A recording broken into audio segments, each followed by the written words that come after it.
ആ പടം കൊള്ളാം, നല്ല സിനിമയാണ്. അതായത് എന്താണ് എന്താ പറയുക, ഒരു കോമഡി എലമെന്റ്സ് ഒക്കെ ഉണ്ട്. എന്നാൽ പടം നമ്മൾ കുറച്ച് ഇരുത്തി ചിന്തിക്കേണ്ട ഒരു സബ്ജക്റ്റാണ്. അതായത് ഒരു നാട്ടിലൊരു ചെറുപ്പക്കാരൻ, അദ്ദേഹത്തിന് എന്താ പെണ്ണ് കിട്ടുന്നില്ല, അങ്ങനെ ഒരു സബ്ജക്റ്റാണ്. അപ്പോൾ റിലേറ്റ് ചെയ്യാൻ പറ്റുന്നുണ്ട്. കാരണം നമുക്ക് ചുറ്റും എന്താ പറയുക, കല്യാണ പ്രായമൊക്കെ ആയിട്ടും കല്യാണം കഴിക്കാൻ പറ്റാതെ നിൽക്കുന്ന ആണുങ്ങളും പെൺപിള്ളേരും ഒക്കെ ഉണ്ട്. അപ്പോൾ ഈ ഒരു സബ്ജക്റ്റ് കൊള്ളാം.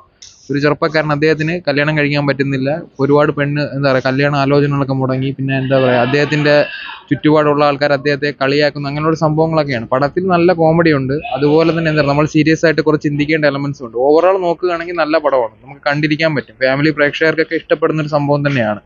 നല്ല പടമാണ്. നല്ലൊരു ചിത്രമായിരുന്നു. നമ്മുടെ സമൂഹത്തിൽ ഇപ്പോൾ നടക്കുന്ന ഒരു മെയിനായിട്ടുള്ള ഒരു കാര്യത്തെയാണ് പടം ചർച്ച ചെയ്തിരിക്കുന്നത്. ഈ ഏജ്, കല്യാണം കഴിക്കാനൊരു തടസ്സം എന്നുള്ളൊരു സംഭവം ഉണ്ടല്ലോ. അല്ലെങ്കിൽ ഇപ്പോൾ ഏജ് തടസ്സമാവത്തില്ല, നമുക്ക് സർക്കാർ ജോലിയൊക്കെ ഉണ്ടെങ്കിൽ അത് തടസ്സമാവത്തില്ല. അപ്പം അങ്ങനെ ഒരു കാര്യത്തിൽ ചർച്ച ചെയ്യുന്ന ഒരു പടമാണ് ഈ വയസ്സെത്രയായി എന്ന് പറയുന്നൊരു പടം. നമ്മൾ പേരറിയത്തില്ല, നമ്മൾ പല പടങ്ങളിലും കണ്ടിട്ടുള്ള ഒരു വ്യക്തിയാണ്. നല്ല രീതിക്ക് പക്കാ നാച്ചുറലായിട്ട് തന്നെ പുള്ളിക്കാരൻ അഭിനയിച്ചിട്ടുണ്ട്. എനിക്ക് തോന്നുന്നു ഈ പടം പുള്ളിയുടെ അഭിനയ ജീവിതത്തിലെ തന്നെ ഒരു മികച്ച ഒരു ചിത്രമാണ് ഈ ഒരു ചിത്രം.